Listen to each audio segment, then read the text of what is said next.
Welcome, everybody, back to the Friar Talk podcast and YouTube channel. For today's episode, we're going to be talking about CJ Abrams. We're going to be talking about the Padres center field situation and also just their outfield situation in general. But on Sunday, CJ Abrams was taking center field reps. A couple videos came out of him catching a couple fly balls out there. But the important thing is he is taking outfield reps. What we can tell right now is it's really hard to project the future for CJ Abrams in the Padres infield with who they have under contract, with Cronenworth, Kim, Tatis, all in the middle infield situation, and it being unlikely that Cronenworth would slide to first because Hosmer's under a deal for another 3 more years after this year. So there's a lot of questions around CJ Abrams. He gets called up. He struggles early on, which has happened to many, many players that come up into the MLB, but he goes back down, and now he's been playing a lot better in AAA, and now he's getting outfield reps. So my question for you guys is, first, we're going to talk about CJ Abrams a little bit, and then we're going to talk about just the outfield situation in general. Going to talk about Matt Beatty, Trent Grisham, some guys like that. But first question, is CJ Abrams' future in center field? As of right now, I would say yes, just because you have Machado at third, you have Tatis at second. As long as you have Hosmer, he's going to be playing first base for you.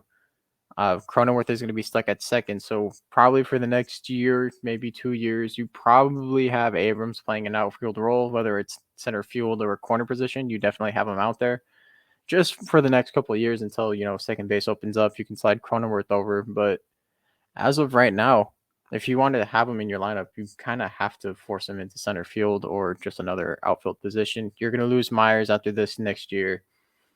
You really don't know where Ozokar or Grisham are right now. Grisham has been incredibly bad since July 1st of last year. The numbers aren't good. It looked like he started to turn it around. He had a clutch moment the other game, but still he's only hitting like 160 since July 1st of last year. And then you have Profar, which we'll see where he's at the end of the season, but he still kind of profiles as a below average left field bat. And he's had his power numbers up from this year. He's played great defense, but realistically, you want an upgrade in your left field bat. He can play, center field, or he can play center field and right field and, play a couple of infield positions. I think he's a great depth piece. I don't think he necessarily needs to be starting every day. And so I think Abrams could slide in over any of those guys. And, especially with the way that Grisham's been struggling, you need a center fielder of the future. And if you want Abrams to be, a impact, center field might be the option for him. I mean, I think they want to keep him comfortable. I think they want to keep him at second or somewhere in the infield. But realistically, you can't do that for the next couple of years.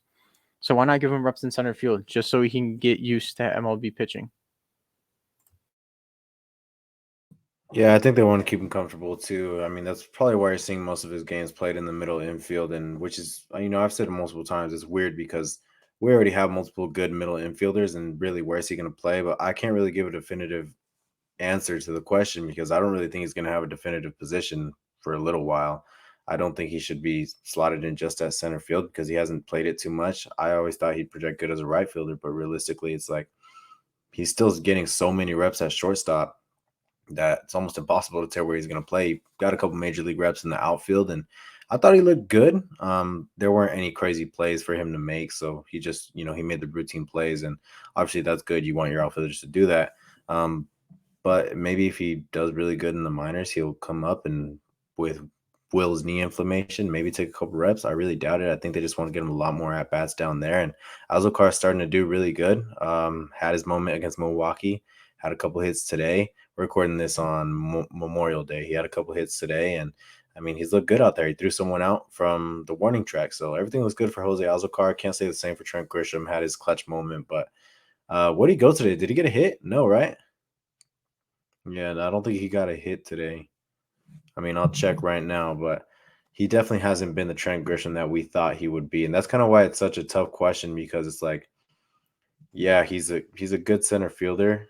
Yeah, he went 0 for 4. He's a good center fielder, but yeah, 2 strikeouts. Dude, this Padres struck out like 13 to 15 times today. It was absurd. But yeah, who knows what's gonna happen with Trent Grisham? It's like it seems like the Padres are very high on him, and when they traded for him, they were very high on him. They were very high on him probably up until this point. So it's like, are they going to keep being very lenient with him, or are they going to be quick to replace him with their top prospect in the organization?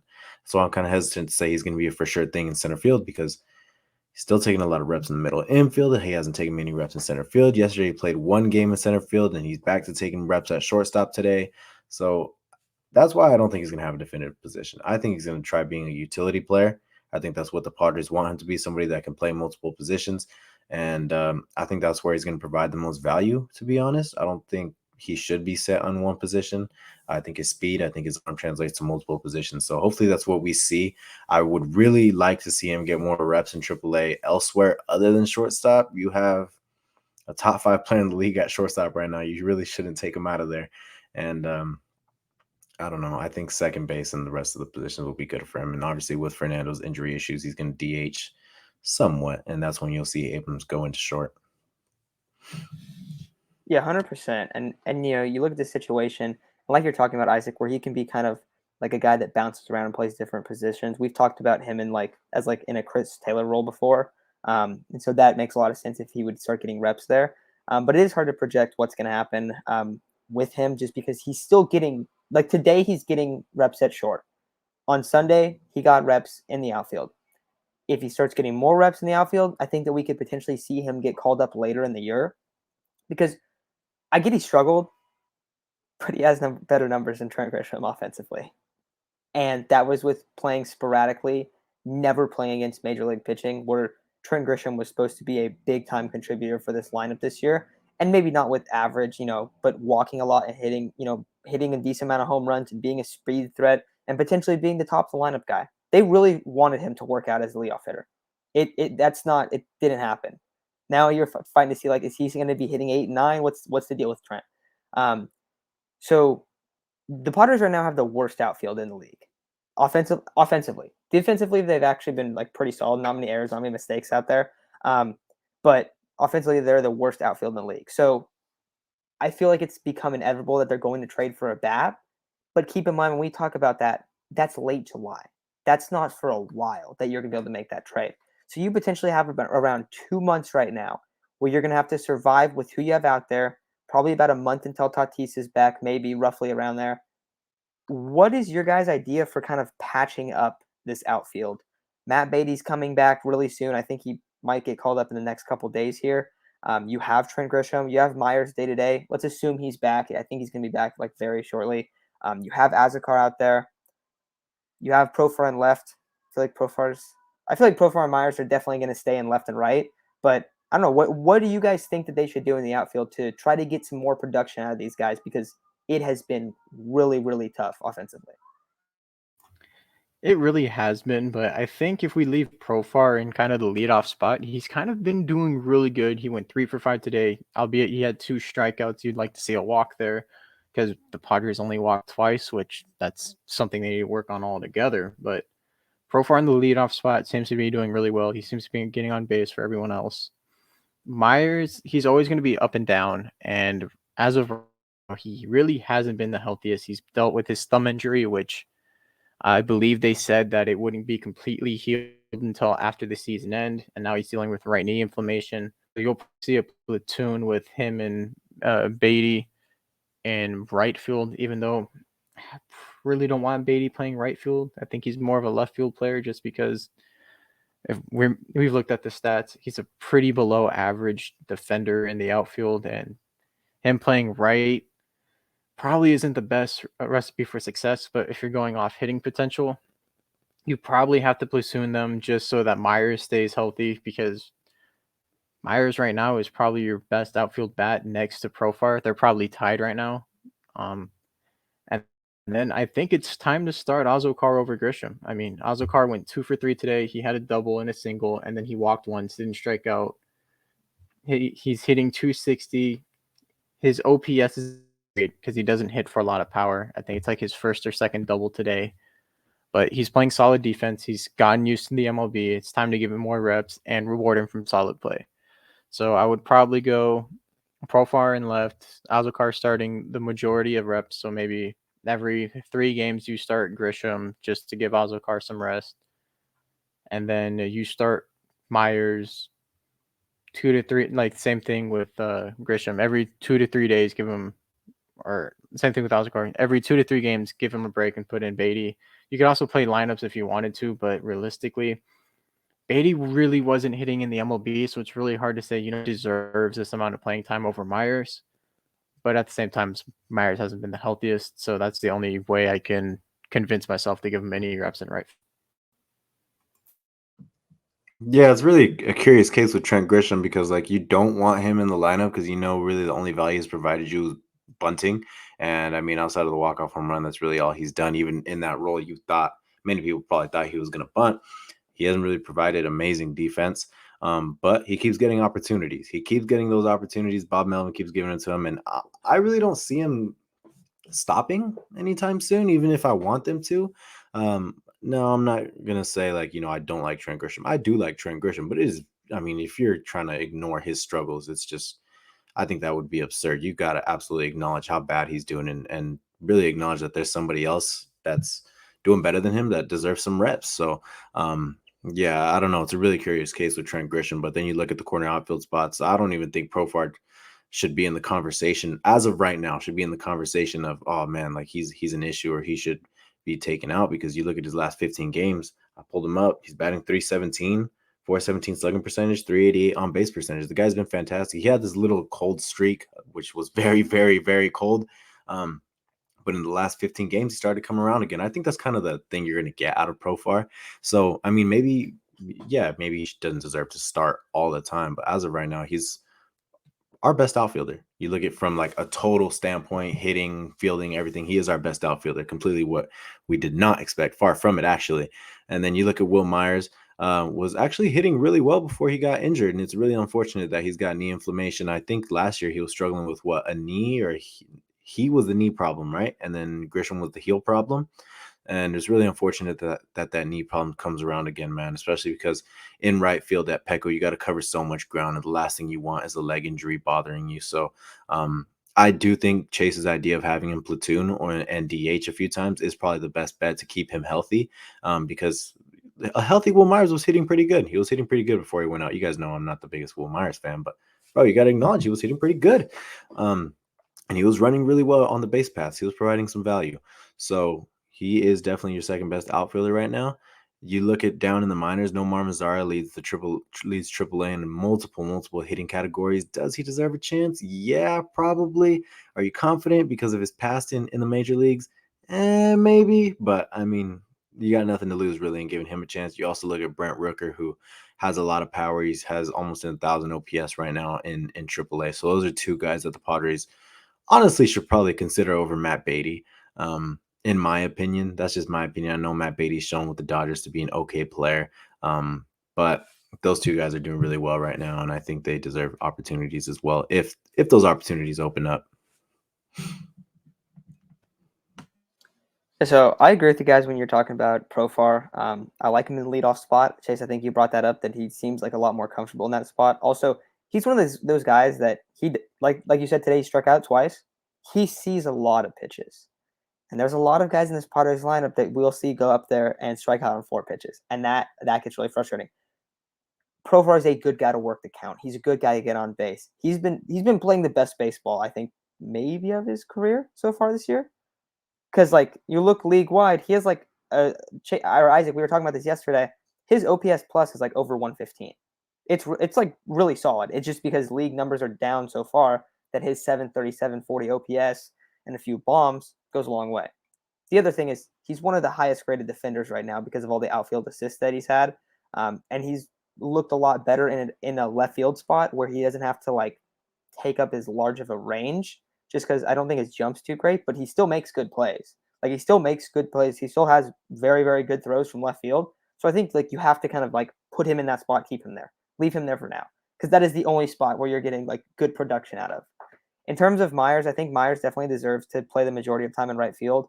I think moving him to DH a little bit would help.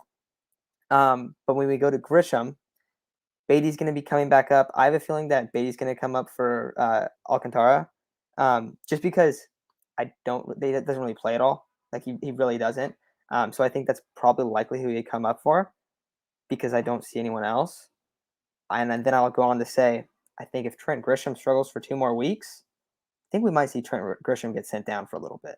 Like, I would not be surprised at all. Not as like, oh, they're sitting him down for good, but they're sitting him down to go work on stuff for like 2 weeks, and then they're going to bring him up, like when Fernando comes back or something like that. But he's been that bad of like, there's some serious concerns. So I do wonder if that happens. We'll have to talk about that down the road, though, like if he continues to struggle, because he has been making somewhat more of hard contact, I feel like. I don't think he's looked quite as bad. Guy goes on a hot streak for a week or two, like, or even a couple games, his numbers will look significantly better. So it is tough, but I mean, I think that don't expect that to happen anytime soon, I would say. But I do think there's becoming more and more of a possibility of that happening, because a guy like Brent Rooker Isaac, he's absolutely balling. Like, and they traded for him this offseason. So, like, he's a guy that they like. So we could potentially see them end up, like, bringing him up too. So I don't know how it's going to play out, but I think Ozakar definitely will get some more reps in center field right now. Hopefully CJ Abrams is the future there. That's the last thing I have to say. Chase, you wanted to add something? Yeah, so I found the tweet that I was referring to. So Trent Grisham, since July 1st of 2021, he's played in 122 games. He had a 195 average, 6 home runs, 590 OPS, and a 68 WRC plus. That probably, I would almost confidently say that was probably the worst center fielder in baseball through that stretch. He's been all throughout the season. He's been one of the 10 worst baseball players. So, dude, honestly, it's such a weird thing because he had such high expectations off his 60-game season. You get a good amount of a decent sample size of him in 2021, the first half, and then you look at his numbers from the rest of it, and it's like, oh, he batted 237, 182, very low batting averages in the last couple months, I believe, outside of August it was. So, dude, I don't know what they're gonna do. I have a difficult time thinking they'll send him down, but at the same time, it really makes sense. Like, what else are you going to do with him? His value's super low. You're going to trade him? Nobody's going to want him based off what he's done since July of last season, a full season, basically, essentially. Nobody's going to want him. I mean, his value's at an all-time low. It's almost like a bunch of people want to trade Mackenzie Gore last year. What were you going to get out of Mackenzie Gore when he fell like 50 spots in the prospect rankings, maybe even more? Can't really do anything with him except send him down and try and help him fix his swing and get his confidence back, man. He said it himself. He's like, his confidence and everything's shot right now.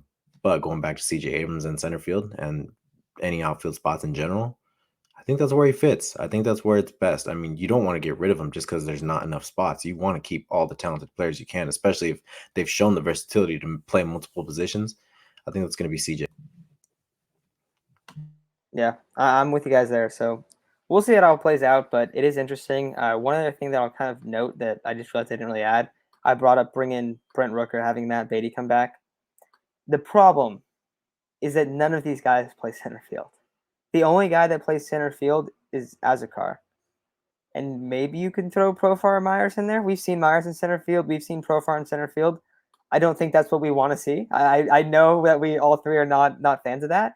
But there's basically one guy in Azakar. So even if you bring up a Brent Rooker, guys like that, the real huge hole is center. It's not as much left and right. Like left is Profar's been solid. Myers has been hurt a couple times and hasn't been that great, but we've seen his career. He's pretty average. Like he's gonna put up average numbers. You also have Beatty, who's okay, even if it's a below average right field, right? If you have an okay center fielder, like all of a sudden you're middle of the pack. You're not dead last in your outfield. So that's the difference there. So, I mean, Isaac, you brought it up. You said he's been one of the 10 worst players, and it sounds rough, but that's where he's been at for quite some time. So it's starting to get to the point where, like, they're going to need to look elsewhere, especially this is a team that has playoff desires, that has championship desires. You can't rule out what you have right now in the outfield come playoff time. But I think that's going to do it for today's episode. So thank you guys all for listening so much. We will talk to you very soon. Tomorrow, we're going to have an episode out on the bullpen about some reinforcements coming, kind of a little bit of an injury update episode then. And then on Wednesday after the game, we will go live sometime after that. It's an early game on the West Coast, but I don't know when we're going live yet, but sometime after that game. So thank you all, and we will talk to you guys then.